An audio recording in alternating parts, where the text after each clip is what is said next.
On February 10, 2025, a Learjet 35A owned by Motley Crüe's Vince Neil veered off the runway during landing at Scottsdale Airport, Arizona. The jet collided with a parked Gulfstream 200, resulting in the death of 78-year-old pilot Joao Vitosky.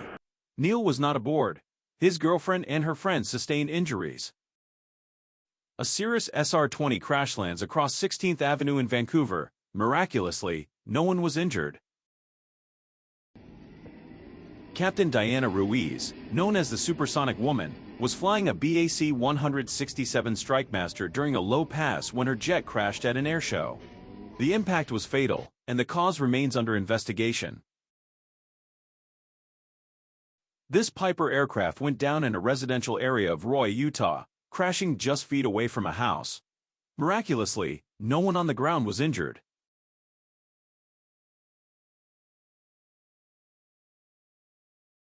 This small aircraft crash-landed on a golf course near Sacramento, California. Witnesses reported engine trouble just moments before it came down between the fairways.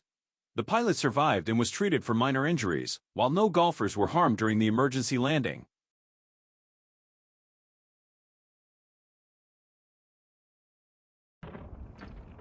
In Bellevue, Washington, this small aircraft deployed its ballistic parachute after experiencing in-flight trouble. The system slowed the descent enough for the pilot and passenger to walk away with only minor injuries. This small aircraft experienced engine trouble and made an emergency landing in the ocean in Huntington Beach, California. The pilot survived.